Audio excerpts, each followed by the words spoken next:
Dear students, आज आपकी कुछ डिफ़िकल्टीज लेनी है न्यूमेरिकल्स में। ये कुछ बच्चों की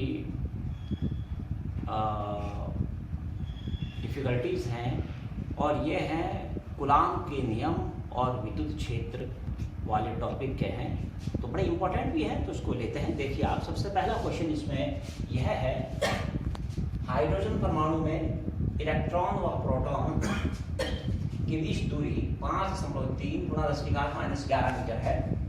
उनके बीच विद्युत आकर्षण बल का परिकलन कीजिए और इस बल की गुरुत्वाकर्षण बल से तुलना कीजिए। तो बिल्कुल इजी क्वेश्चन है। इसमें आपको दे रखा है, प्रोटॉन का द्रव्यमान दे रखा है और इलेक्ट्रॉन का आवेश दे रखा है, इलेक्ट्रॉन का द्रव्यमान दे रखा है और आपको जी की वैल्यू आपको दे रखी है। तो सबसे पहले हम इलेक्ट्रॉन और प्रोटॉन के बीच विद्युत आकर्षण बल अर्थात कूलामी बल का मान ज्ञात करते हैं। तो आपको बहुत अच्छे तरीके से मालूम है कि इसका फॉर्मूला होता है Fe लेते हैं, आप Fp भी ले सकते हैं, मैं इलेक्ट्रॉन के लिए ले रहा हूँ, आप F1 भी लिख सकते हैं, वो आपकी इच्छा है। 1/4πε0 × Q1 Q2/r²। मालूम है आपको बहुत अच्छी तरीके से फॉर्मूला। अब आपको यहाँ वैल्यूज रख देनी है। ये हम निकाल रहे हैं इलेक्ट्रॉन और प्रोटॉन के बीच लगने वाला विद्युत आकर्षण बल। लिखना है क्या? लिखने की जरूरत भी है कि इलेक्ट्रॉन व प्रोटॉन के बीच, ठीक है, लगने वाला विद्युत आकर्षण बल हम निकाल रहे हैं। अब आपको मालूम है 1/4πε0 की वैल्यू होती है 9 × 10⁹ न्यूटन मीटर स्क्वायर और कूलम स्क्वायर। ये आप बहुत अच्छी तरीके से जानते हैं। और इंटू Q1, इसका मतलब इलेक्ट्रॉन का चार्ज, इलेक्ट्रॉन का आवेश 1.6 × 10⁻⁻19। ऐसे Q2, ये भी भाई इलेक्ट्रॉन और प्रोटॉन आवेश तो दोनों का सेम ही रहता है, ठीक है ना, अपॉन r²। ये इनके बीच की दूरी है 5.3 × 10⁻11। ये सब मीटर में है, ये सब MKS पद्धति में सारे मात्रक हैं, आप वहाँ देख सकते हैं। तो मात्रक लिखने की जरूरत नहीं है, जब हमें मालूम है कि सारे MKS पद्धति में है तो कहीं कोई प्रॉब्लम नहीं है। इसका स्क्वायर कर दीजिए और आप इसको सॉल्व करते हैं। 9 × 10⁹ ×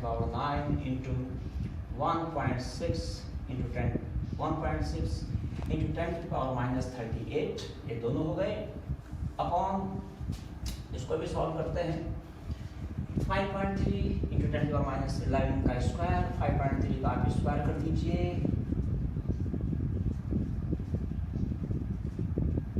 तो आ गया आपका 28.09। तो ये आपका आ गया कि 28.09 × 10⁻22। इस तरीके से आपने इसको यहाँ तक सॉल्व किया। इसको सॉल्व करने के बाद अब क्या करें? अब हम इसको और आगे सॉल्व कर सकते हैं। जैसे 1.6 ये 9 से मल्टीप्लाई कर लीजिए, 14.4 आ जाएगा, क्योंकि 16 9 144 होता है भाई, 16 9 जा 144। तो ये आ गया आपका इंटू 1.6 × 10⁻। इन दोनों को सॉल्व कर लीजिए, माइनस कितना आ जाएगा 29, और इसको ऊपर ले जाइए +22, ओके, और होल अपॉन आ गया आपका 28.09। तो ये आपका आ जाएगा, अब आपको 0.8 के आसपास आएगा और इंटू 10⁻⁻7। मैं इसका यहाँ चेक कर लेता हूँ। 0.82 आ रहा है, 0.82 × 10⁻⁻7 न्यूटन, ओके। ये कैलकुलेशन आपको खुद करनी है। यहाँ पर अगर मैं आपको मल्टीप्लाई और डिवाइड वगैरह करूँगा तो आपको बहुत ज़्यादा टाइम लगेगा, वीडियो बहुत लंबी बन जाएगी। तो ये आपका आ गया 8.2 × 10⁻, कितना आएगा बोलिए, -8 न्यूटन। इस तरह से आपने Fe निकाल लिया, अर्थात आपने इलेक्ट्रॉन और प्रोटॉन के बीच लगने वाला बल निकाल लिया। अब हम क्या करते हैं, इन दोनों के बीच, इलेक्ट्रॉन और प्रोटॉन के बीच लगने वाला गुरुत्वाकर्षण बल निकालते हैं। इलेक्ट्रॉन व प्रोटॉन के बीच लगने वाला गुरुत्वाकर्षण बल, इसकी गणना करते हैं और इसकी गणना करके देखते हैं। फॉर्मूला आपको मालूम है बहुत अच्छी तरीके से। क्या आएगा इसकी वैल्यू आ जाएगी G into m1 m2 upon r square. ये इनके मास के बीच लगने वाला बल होता है, तो आप इसको Fm कह सकते हैं क्योंकि द्रव्यमानों के बीच बल लगता है।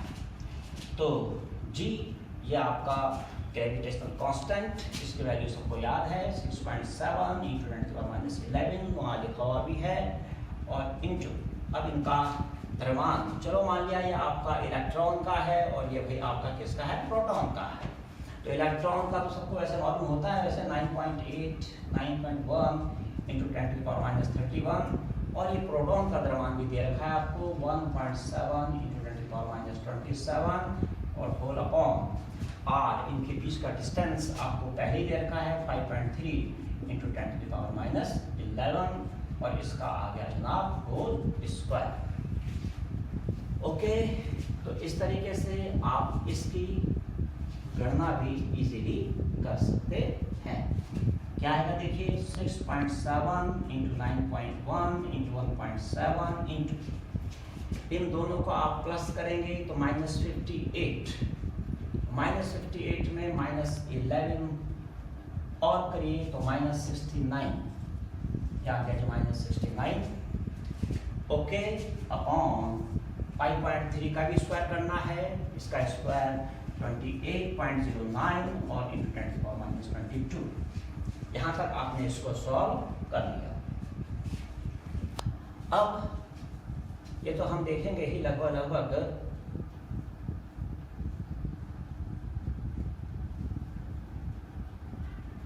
3 पॉइंट समथिंग आएगा, और इंटू ये आपका आ जाएगा, देखते हैं इसको 3.7, क्या है कि 3.7 इंटू 10 टू द पावर, और भाई इन दोनों को सॉल्व आप इजीली कर सकते हैं। 6, तो ये बताइए कितना आएगा, ये आ जाएगा जनाब ऊपर आके प्लस हो जाएगा ना, तो आ जाएगा आपका -47। ओके, 3.7 इंटू 10⁻47 ये आपका न्यूटन इनके बीच लगने वाला गुरुत्वाकर्षण बल है। इसको एक बार और इसको चेक कर लिया जाए, बिल्कुल ठीक। अब ये आपका बिल्कुल सही हो गया। समझ में तो आपके बहुत अच्छे तरीके से आया होगा। कैलकुलेशन तो बिल्कुल बच्चों का काम है, ये तो आप कर ही सकते हैं, गुणा भाग बहुत बड़ी बात नहीं है। अब हमें इनकी आपस में तुलना करनी है। तुलना का मतलब क्या होता है कि कौन बल दूसरे से कितना गुना ज़्यादा है। तो इसके लिए हमने 1 को 2 से डिवाइड कर दिया, तो ये आ जाएगा जनाब 8.2 इंटू 10⁻8 अपॉन, और Fm आ जाएगा 3.7 इंटू 10⁻47। क्लियर? और बस अब आप इसको सॉल्व कर लीजिए। सब आपको पता चल रहा है 2 पॉइंट समथिंग, 2 पॉइंट जितना भी होगा देख लेंगे उसको, वो आप अपने आप डिवाइड कर लेना। और ये आपका आ गया 10 टू द पावर 39। तो 2 पॉइंट कितना है भाई, 2.2 इंटू 10 टू द पावर 39। ये आपका आ गया Fe अपॉन Fm। तो यहाँ से Fe की वैल्यू कितनी आएगी, Fe है 2.2 into 10 to the power 39 Fm। मतलब क्या हुआ कि इलेक्ट्रॉनों के बीच जो लगने वाला बल है यह, इलेक्ट्रॉन और प्रोटॉन के बीच लगने वाला जो विद्युत आकर्षण बल है, ये उन दोनों के बीच लगने वाले गुरुत्वाकर्षण बल का इतना टाइम है, इतना गुना है। ओके, इस तरह से क्वेश्चन करने हैं।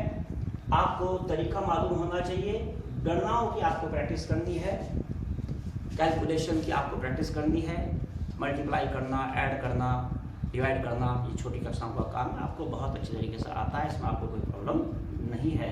तो चलिए एक क्वेश्चन आप और लेते हैं, तब तक आप रेस्ट कीजिए, मैं यहाँ क्वेश्चन लिखता हूँ। चलिए अब एक और क्वेश्चन लेते हैं। देखिए क्वेश्चन क्या है। 4 बिंदु आवेश QA = 2 microcoulomb, QB = -5 microcoulomb, QC = 2 microcoulomb और QD = -5 माइक्रोकूलम 10 सेंटीमीटर भुजा वाले वर्ग के कोनों पर स्थित हैं। वर्ग के केंद्र पर स्थित 1 माइक्रोकूलम के आवेश पर कितना बल लगेगा, ये हमारा वही क्वेश्चन है। और बिल्कुल इजी क्वेश्चन है, ये भी एक इम्पोर्टेंट क्वेश्चन है, इसको आप जरा ध्यान से देखिए। देखिए एक वही वर्ग है स्क्वायर मतलब, okay, A B C D हमने इसके शीट्स ले लिए वर्टिसेस, और भाई ए पर आपका जो है जनाब 2 माइक्रोकूलम का आवेश है, बी पर -5 माइक्रोकूलम का, सी पर 2 माइक्रोकूलम का और डी पर -5 माइक्रोकूलम का आवेश है।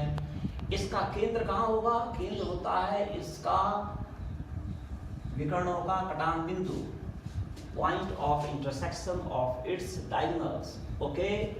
और यहाँ पर 1 माइक्रोकूलम, मान लिया ये O है, यहाँ पर 1 माइक्रोकूलम का एक और आवेश रखा हुआ है। चलो इसको QA नाम दे देते हैं, इसको QB नाम दे देते हैं, इसको QC नाम दे देते हैं, इसको QT नाम दे देते हैं और इसको QO नाम दे देते हैं। हमें बताना है कि यहाँ पर कितना बल लगेगा, इस 1 माइक्रोकूलम के आवेश पर कितना बल लगेगा। तो ठीक है, सबसे पहले हम 2 माइक्रोकूलम के द्वारा यहाँ पर लगने वाले बल का मान और दिशा निकालते हैं। उसके बाद ऐसे बी के द्वारा, ऐसे सी के द्वारा, ऐसे डी के द्वारा निकाला जाएगा। तो चलिए सबसे पहले लिखते हैं QA व QO, ये QA और ये QO के बीच लगने वाला बल, ओके, वैद्युत आकर्षण बल या प्रतिकर्षण बल जो भी होगा। अब इस बल का मान क्या निकलेगा भाई? सबसे पहला नाम लिखते हैं, ए और बी के बीच लगने वाला बल है आपका, ये जनाब आपका आएगा, इसको कह सकते हैं, कोई नाम दे दीजिए आप। चलिए आप इसे FAO कह लीजिए, ए और बी के बीच लगने वाला बल, ओके। इसका मान हो जाएगा 1/4πε0 इंटू Q1 Q2, Q1 की जगह QA, Q2 की जगह Q0 अपॉन R स्क्वायर। ओहो, R क्या है भाई यहाँ पर? तो पहले निकालना पड़ेगा। तो R का मतलब A और O के बीच की दूरी। तो ठीक है, आप इसका डायगोनल निकाल लीजिए, विकर्ण निकाल लीजिए इसका। और आपको पता है कि विकर्ण जैसे आपका AC हो चाहे BD हो, इसका मान होता है sin√2 भुजा √2। भुजा कितनी देर की है इसकी? 10 सेंटीमीटर। तो ये आपका आ जाएगा कितना? 10√2 सेंटीमीटर, ठीक है। या आप कह सकते हैं 10√2 गुणा 10 की घात -2 मीटर। इसको मीटर में आप कन्वर्ट कर लीजिए।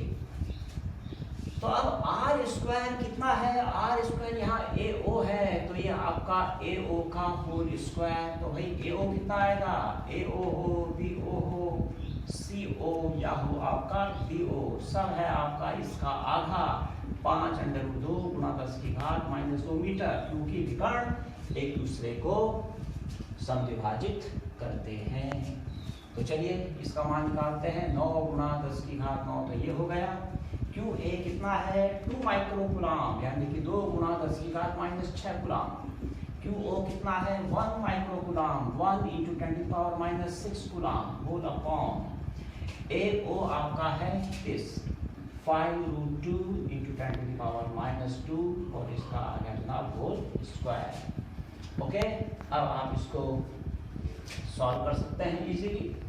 तो 9 × 2 और इंटू 10⁻, देखिए -3, ये हो गया ऊपर -6 और -6 -12 और 9 -3 अपॉन, इसको सॉल्व कर लीजिए। 25 2 जा 50 × 10⁻⁻4, तो आ गया 18/50 × 10⁻1।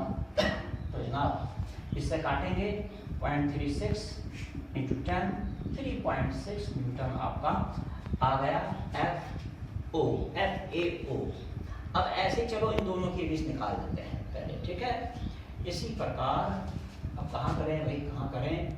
जगह कुछ कम है, यहाँ कर देते हैं, ठीक है। इसको हम यहाँ निकालते हैं।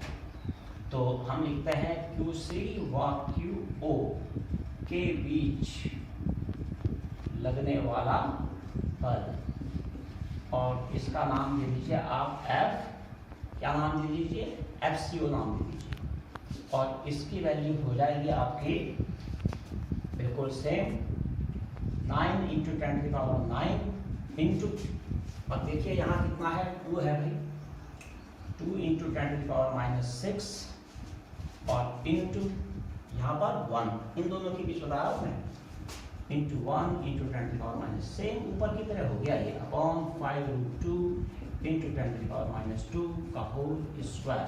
तो ये बिल्कुल सेम वही हो चुका है, तो आंसर भी इसका सेम आएगा, 3.6 न्यूटन ही आएगा। तो भाई जब मान सेम आ रहे हैं तो अंतर क्या है, कुछ ना कुछ अंतर तो होगा। अंतर है दिशाओं का।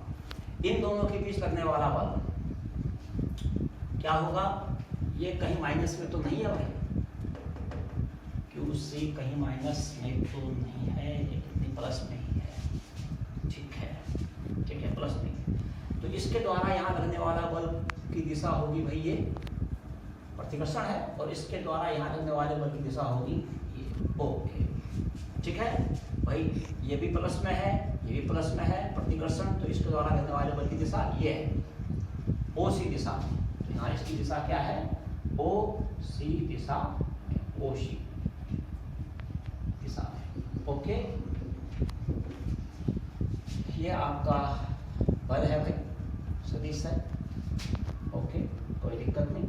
और यहाँ इसकी दिशा कहाँ है, ओ से ए की ओर, ओ ए दिशा, ठीक है, ये आपका हो गया। तो आपने देखा भाई दोनों बराबर हैं और एक दूसरे के विपरीत हैं, अर्थात ये तो इन दोनों पे लगने वाला नेट बल तो शून्य हो गया, एक दूसरे को काट देंगे, ठीक है, इसमें तो कोई बड़ी बात लग नहीं रही है। चलिए आगे चलते हैं, अब इन दोनों के बीच निकालते हैं। क्यू डी और क्यू ओ के बीच लगने वाला बल, इसका नाम ले लेते हैं एफ डी ओ, ठीक, एफ डी ओ। अब जब एफ डी ओ बल ले लिया आपने तो इसका मान कितना आएगा, 1/4πε0 into Q D into Q O upon R square. तो वैल्यू रख लीजिए इसकी, 9 इंटू 10 की पावर 9 इंटू क्यू डी की वैल्यू कितनी है, -5 इंटू 10 की पावर -6। ये माइक्रो कुलाम है, जैसे कुलाम में चेंज कर रहा हूँ, कुलाम में चेंज करने में आपको कोई दिक्कत नहीं आ रही होगी। और इंटू ये आपका है 1 इंटू 10 की पावर -6 गुलाम, ये भी गुलाम हो गया, ये दोनों गुलाम हो गए, ये भी गुलाम ये भी गुलाम, अपॉन डिस्टेंस सेम 5√2 और इंटू 10 की पावर -2 का हो गया आपका होल स्क्वायर।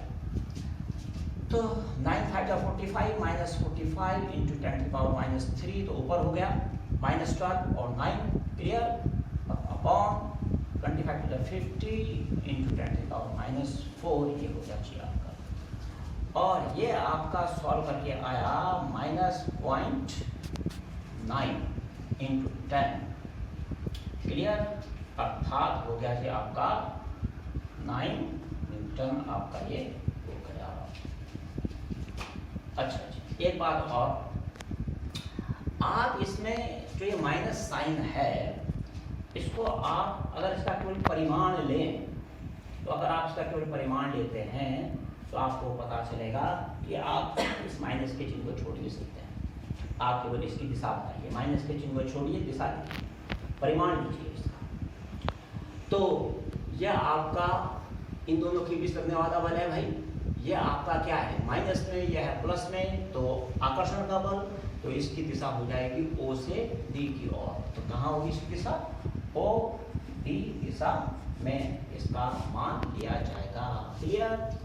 ऐसे ही अब हम इन दोनों के बीच निकालते हैं, क्या निकालते हैं, एफ बी व एफ ओ के बीच लगने वाला बल, इसका मान आ जाएगा एफ बी ओ, लिख लीजिए आप, सब सदिश हैं, ओके। तो इसका मान कितना आएगा, सेम वही सूत्र यही है, वैल्यू रख देते हैं, इंटू इसकी जगह सेम वही 5 इंटू 10 की पावर -6 इंटू 1 इंटू 10 की पावर -6 अपॉन 5√2 इंटू 10 की पावर -2 का होल स्क्वायर। अब भाई यहाँ पर जगह तो बची कम हमारे पास, अब क्या किया जाए जनाब, जगह तो कम बची, तो बताइए आप, इसको मिटाना पड़ेगा क्या कहीं पर, या यहीं पर काम चला लें, चलो काम चलाते हैं। अच्छा जी, अच्छा आप ये सोच रहे होंगे मैंने यहाँ माइनस लिया और यहाँ माइनस नहीं लिया, यहाँ भी आप माइनस छोड़ सकते हैं। मैंने कहा था ना कि आप परिमाण ले लीजिए, माइनस का चिन्ह छोड़िए, तो यहाँ हटा देता हूँ। चलिए आपको केवल परिमाण लेना है बस। Okay clear. तो इसका आंसर भी सेम आएगा, वही आ जाएगा 9 न्यूटन। आप दिशा जरूर लिखिए, इन दोनों के बीच की जो दिशा होगी ये आपकी इस दिशा में हो जाएगी। इन दोनों देखिए, यहाँ प्लस वाले की वजह से यहाँ लगने वाले बल की दिशा इधर थी ये, और यहाँ इन दोनों के बीच लगने वाले इसकी वजह से यहाँ लगने वाले बल की दिशा इसी की और ये। क्लियर। तो ये आपको इसकी दिशा हो गई जनाब ओ बी दिशा में। तो अब परिणामी बल कितना हुआ, अब यहाँ देख लीजिए, कंफ्यूज मत होना यहाँ, ठीक है। इसलिए परिणामी बल कैसे निकाला जाएगा, F इक्वल टू, अब इन सबको प्लस कर दीजिए आप, प्लस करिए आप, किस किस को प्लस करिए, पहले तो भैया है आपका FAO और प्लस FCO, और भाई यहाँ पे प्लस करेंगे इन दोनों को, दोनों सेम है, क्या है ये FDO और प्लस FO।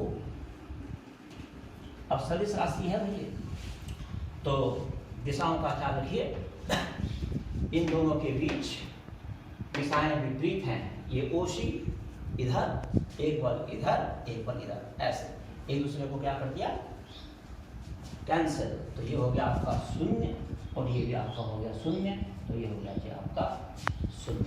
क्लियर।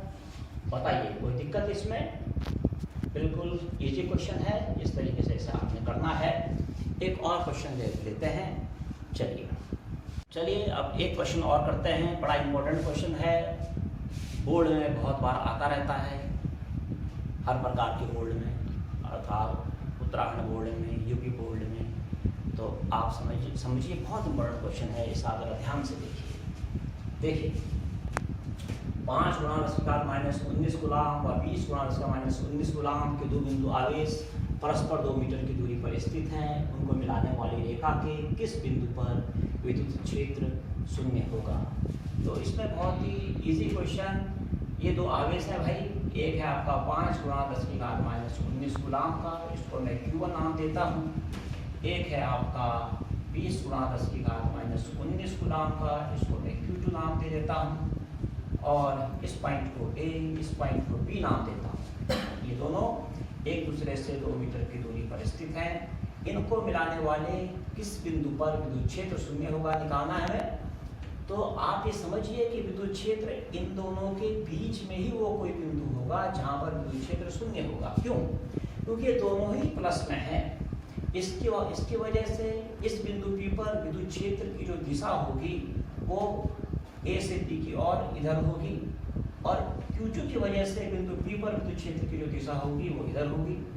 दिशाएं अलग अलग होने की वजह से वो एक दूसरे को कैंसिल करेंगी, वहां पर विद्युत क्षेत्र 0 होगा। इनको मिलाने वाली रेखा को अगर हम आगे बढ़ाएं, यहाँ किसी बिंदु पर विद्युत क्षेत्र 0 होने की संभावना नहीं है, क्योंकि इसके कारण इस बिंदु पर विद्युत क्षेत्र की दिशा यह होगी, और इसके कारण भी इस बिंदु पर विद्युत क्षेत्र की दिशा यह होगी। तो दोनों प्लस होंगे, 0 कभी नहीं होगा, प्लस होकर के 0 नहीं आएगा, क्योंकि ये दोनों खुद ही प्लस हैं। ओके, तो चलिए अब शुरू करते हैं। पहले Q1 के कारण निकालते हैं P पर विद्युत क्षेत्र की तीव्रता।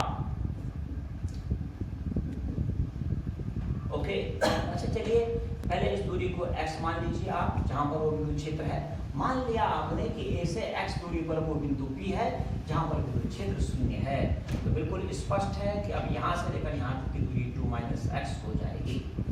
तो देखिए इसका मान क्या होगा भाई, फॉर्मूला आपको बहुत बढ़िया तरीके से मालूम है। किसी बिंदु आवेश के कारण उससे r दूरी पर स्थित किसी बिंदु पर विद्युत क्षेत्र की तीव्रता का सूत्र होता है 1/4πε0 × Q/r²। तो ये हो जाएगा 1/4πε0 × Q/r², सूत्र लगाएंगे, और ये हो जाएगा आपका 9 × 10⁹ और Q की जगह 5 × 10⁻19 अपॉन r की जगह x²। This is equation number 1। और दिशा कहाँ से कहाँ है इसकी, A to B, A से B की ओर। ऐसे ही अब आप Q2 के कारण पी पर विद्युत क्षेत्र की तीव्रता निकालिए। E2 is equal to 9 × 10⁻9 × 20 × 10⁻19 upon 2 - x का होल स्क्वायर। इक्वेशन नंबर 2 दिशा होगी B2A। तो भाई इसलिए हम तो कह रहे हैं भाई पी पर 0 है। आपने कहा कि पी पर E1 का मान इतना है, पी पर E2 का मान इतना है। हमने कहा पी पर तो विद्युत क्षेत्र शून्य है, अर्थात इनमें से इसमें से इसको माइनस करके शून्य आएगा। चूंकि पी पर विद्युत क्षेत्र शून्य है इसलिए E1 minus E2 is equal to हो जाएगा 0, इसलिए E1 इज इक्वल टू हो जाएगा E2, इसलिए 9 × 10⁻9 × 5 × 10⁻19 अपॉन x स्क्वायर इक्वल हो जाएगा 9 × 10⁻9 × 20 × 10⁻19 अपॉन 2 - x का होल स्क्वायर। कैंसिल कीजिए, ये देखिए कितना बचा यहाँ 1/x², यहाँ 4/2 - x का होल स्क्वायर। क्लियर। अब क्या करें, अब कुछ ना करें, 4x² = 2 - x का होल स्क्वायर, दोनों का स्क्वायर रूट कर लीजिए। 2x = 2 - x, और इसलिए इसको दबाइए तो 3x = 2, x = 2/3 मीटर। क्लियर। ये आपका हो गया x = 2/3 मीटर, यानी कि A से 2/3 मीटर दूर कोई बिंदु P है। समझे। A से 2/3 का मतलब होता है 0.66 मीटर दूर बिंदु P पर E बराबर क्या होगा, 0 होगा। तो बड़ा इंपॉर्टेंट क्वेश्चन है, आप क्वेश्चन ट्राई करते रहिए और तो डिफिकल्टी हो तो पूछ लीजिए। Okay, thank you. अब इसी टॉपिक पर एक और न्यूमेरिकल लेते हैं। न्यूमेरिकल यह है 4E और E आवेश के दो बिंदु आवेश परस्पर a दूरी पर स्थित हैं। एक तीसरे बिंदु आवेश Q को उन्हें मिलाने वाली रेखा पर कहाँ रखा जाए कि वह संतुलन में रहे। कौन संतुलन में रहे, आवेश। 4E आवेश है और यहाँ +E आवेश है। ये A पॉइंट मान लीजिए, B पॉइंट मान लीजिए। इनको मिलाने वाली रेखा पर एक तीसरा आवेश Q कहाँ रखें कि वह आवेश को संतुलन में रहे। उस आवेश Q को इनके बीच में यहाँ भी रख सकते हैं, बाहर भी रख सकते हैं, संतुलन में रहना चाहिए। तो चलिए, मान लिया आपने वो बिंदु आवेश आपका कहीं यहाँ रखा है +2, मान लिया वो बिंदु P पर रखा है। अब संतुलन के लिए क्या हमको याद करना पड़ेगा, हमें सबसे पहले 4E और Q के बीच लगने वाला बल याद करना पड़ेगा। फिर हमें Q और E के बीच लगने वाला बल याद करना पड़ेगा। फिर उसके बाद तय होगा कि आगे क्या प्रक्रिया अपनाई जाए। देखिए, 4E और Q के बीच में लगने वाले बल का डायरेक्शन ये होगा। क्यों? क्योंकि दोनों प्लस में है, प्रतिकर्षण बल लगना है तो प्लस की दिशा में, इसके कारण बल लग रहा है तो इस दिशा में, और +E के कारण Q पर जो बल लग रहा है, दोनों के बीच जो बल लग रहा है वो इस दिशा में, F2 हम लें। तो सबसे पहले हम F1 और F2 का मान हम याद करते हैं। और क्योंकि बिंदु P पर ये +2 आवेश संतुलन में है, इसलिए 100% F1 और F2 आपस में दोनों बराबर होने चाहिए, तभी +2 आवेश संतुलन में रह पाएगा। तो चलिए करते हैं। 4E व Q के बीच लगने वाला बल F1 = 1/4πε0 × Q1 × Q2/r² से हम करेंगे तो F1 = आ जाएगा 1/4πε0 × 4E × Q अब R कितना है, अरे भाई ये पूरी दूरी तो इसने पहले ही दे रखी है, A है। माना ये जो बिंदु P है यहाँ से x दूरी पर है, तो यहाँ से इसकी दूरी फिर A - x होगी कि नहीं होगी, होगी, पक्का होगी। ये P है, तो R की जगह ले लीजिए x², इक्वेशन नंबर 1। इसी तरह से +E व Q के बीच लगने वाला बल F2 is equal to 1 upon 4 pi epsilon 0 into E into Q upon R square, R की जगह A minus x का whole square. This is equation number 2. अब चूंकि ये बिंदु आवेश Q संतुलन में है, अर्थात इसकी तरफ से इधर बल लग रहा है और इसकी तरफ से इधर बल लग रहा है, दोनों बल परस्पर बराबर हैं, तभी तो संतुलन में है. इसलिए चूंकि प्लस Q संतुलन में है, इसलिए F1 बराबर होगा F2 के. इसलिए 1 upon 4 pi epsilon 0 into 4E into Q upon x square equal हो जाएगा 1 upon 4 pi epsilon 0 into E into Q upon A minus x का होल स्क्वायर. कैंसिल, E से E कैंसिल, Q से Q cancel. यहाँ बचा है 4 upon x square और यहाँ बचा है 1 अपॉन A माइनस एक्स का होल स्क्वायर. तो इसको आगे सॉल्व करते हैं. फिर सॉल्व करें, इधर सॉल्व करें तो यह आ जाएगा 4 इंटू A माइनस एक्स का whole square is equal to x square. समझ में आया आपके? तो आप क्या करिए, दोनों तरफ का वर्गमूल निकाल दीजिए. 2 into A minus x is equal to कर दीजिए प्लस माइनस एक्स. तो ये आ जाएगा आपका, आप एक बार प्लस चिन्ह लें, प्लस चिन्ह लेने पर क्या आएगा देखिए, जब आप प्लस चिन्ह लेंगे तो आ जाएगा 2A minus 2x is equal to x. 2A is equal to 3x. x की वैल्यू फाइंड करनी है, x is equal to 2A upon 3. और जब आप माइनस चिन्ह लेंगे तो माइनस चिन्ह लेने पर आ जाएगा 2A minus 2x is equal to minus x. 2A is equal to x, x is equal to 2A. अब इनमें से कौन सा आंसर सही है? देखिए, जब हम 2A अपॉन 3 डिस्टेंस पर रखते हैं तो ये वैल्यू 1 से कम है. इट मीन्स इस स्थिति में प्लस आवेश दोनों के बीच रखा जाए, तब उस आवेश पर लगने वाले बल F1 और F2 विपरीत दिशा में होंगे. लेकिन अगर आप इसको x equal to 2A distance पर रखते हैं, अर्थात इसके बाहर रखते हैं, जैसे मान लिया कहीं यहाँ रखते हैं माना, तो यहाँ पर प्लस 4 के वजह से लगने वाला जो बल है उसका डायरेक्शन भी ये होगा और इसकी वजह से लगने वाला डायरेक्शन भी ये होगा. अब आप समझ रहे होंगे आसानी से कि भाई संतुलन में कब आता है कोई वस्तु? संतुलन में तो तब रहता है ना जब उस पर विपरीत दिशाओं में बल लगे. अगर एक ही दिशा में हम किसी वस्तु पर बल लगाते हैं तो वो वस्तु तो उधर जाएगी ही जाएगी, संतुलन में कहाँ रहेगी वो? जैसे आप पर ही दो आदमी एक ही दिशा में बल लगा देंगे तो आप तो उस दिशा में गिरोगे, इसलिए ये पॉसिबल नहीं है. लेकिन हाँ, अगर आपको एक आदमी इधर से खींच रहा है, एक आदमी इधर से खींच रहा है, तो हो सकता है कि अगर दोनों के द्वारा लगाए गए बल बराबर हो तो आप संतुलन में हो. इसलिए इसी प्रकार से यहाँ x equal to 2A upon 3 ही सही आंसर है. यह आंसर सही नहीं है, तो x इक्वल टू आ गया 2A upon 3. This is the final answer. Okay.